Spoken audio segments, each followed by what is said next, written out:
Ok,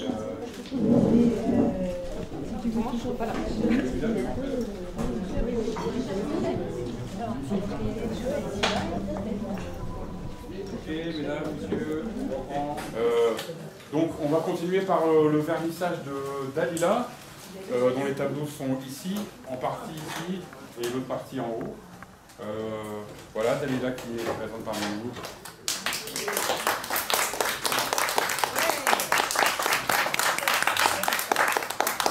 Et puis aussi, on en profite pour saluer le travail d'Abdeslam, qui a posé cette toile. Voilà. Abdeslam n'est pas là, mais qui l'a posé. Alors, comment tu dis? Les gravures. Alors les gravures, c'est autre chose, mais c'est Fabienne Bellé qui est là. Qui est là. Voilà.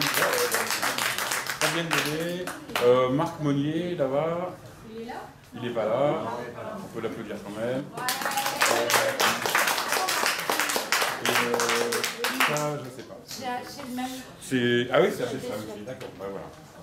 Bon ben voilà, Abdeslam ici. Et puis Benoît Godard ici. Voilà. Et en haut, nous avons Jacques Roger, Isora, nous avons les céramiques de Laurence Colombo, et puis les tableaux de Dalila aussi. Voilà. Et donc je vais commencer par un texte de la dame en question. Alors peut-être que je vais faire des fautes. Tu me souffles. Moi, je suis une image qui peut être regardée sans être dévisagée. Seul le miroir peut rejeter mon image. Elle peut être un jour blanc, un jour noir. Elisabeth. Elle peut être un jour blanc, un jour noir. Elle rage ma déformation. Elle pleure sur le poids de mon corps. Elle peut être méprisable, comme elle peut être belle. Seule l'humeur que vous avez peut être enchantée, comme une fleur, qu'on arrose tout simplement. Elle vit où elle fane. Et voilà.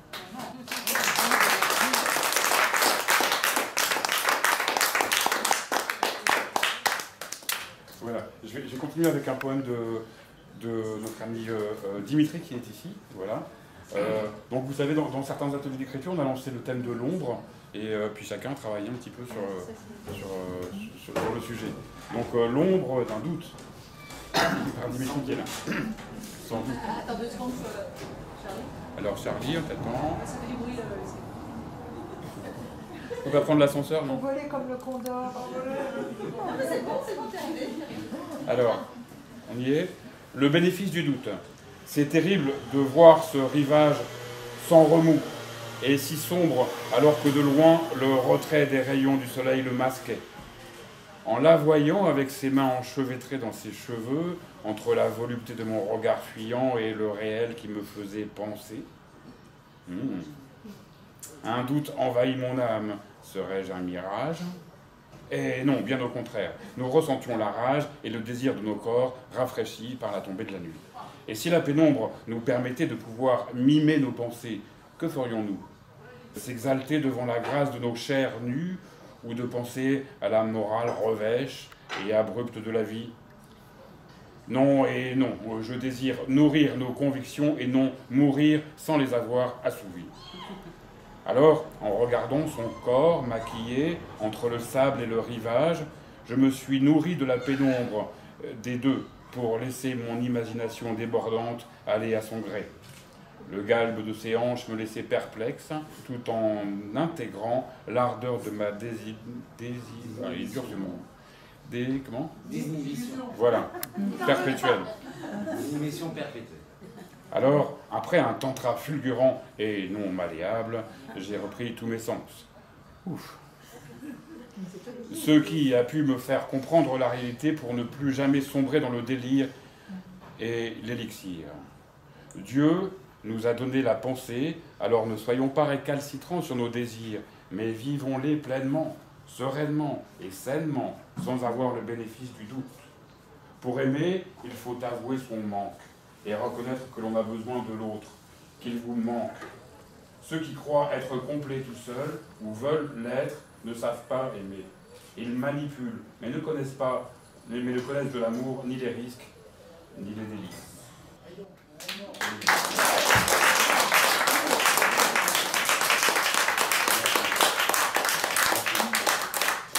Je vais laisser la parole à Josiane Nice qui va nous dire deux de ses poèmes. Soyez-vous.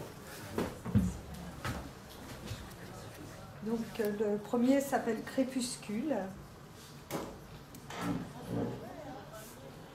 Lorsque pâlissent les couleurs des blés sur la plaine, lorsque s'allonge au sol l'ombre des grands chênes, et que s'accrochent aux branches noircies les premiers lambeaux de la nuit,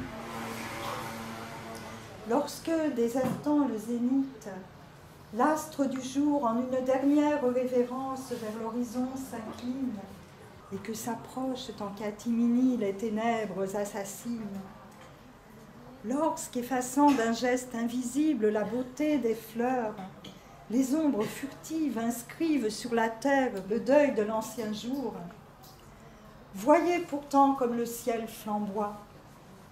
Voyez comment le soleil, dans un ultime combat, libère son or et son pourpre pour éblouir nos cœurs, avant que la nuit sournoise n'étende alentour son dais de velours.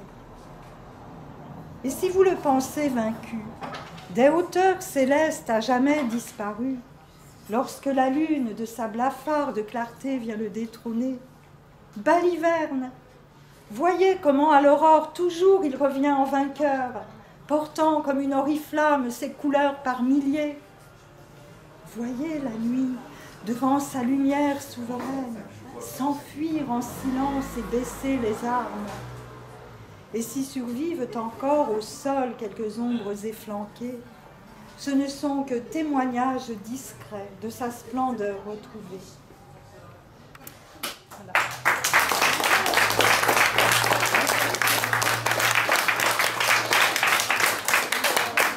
Mon ombre me suit, mais je ne suis pas mon ombre. Je peux vivre sans elle, mais sans moi, elle ne saurait vivre. Je suis libre d'aller où bon me semble, mais elle, telle une esclave soumise, ne peut que docilement mettre ses pas dans les miens. Mon ombre toujours fait grise mine, de la vie ignorant les couleurs, sans cesse cherchant à imiter le moindre de mes gestes, incapable de la moindre initiative. Forme éphémère et mouvante, sans substance réelle, silhouette fantoche insaisissable, elle fuit la lumière, se servant de moi comme d'un écran pour s'en protéger.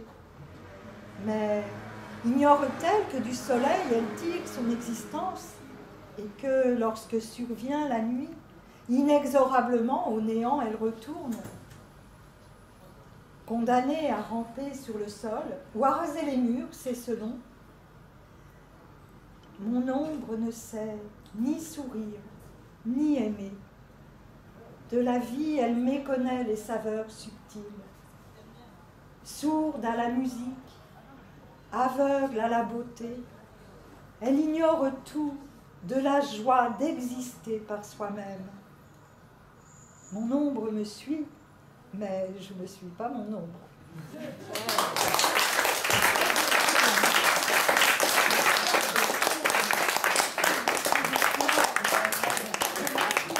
Voici le grand Michel. Ombre.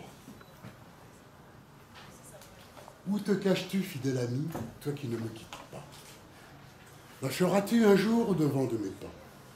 Braillarde sans lettres, réservant, garante de mon être, élu, tu es mon élu.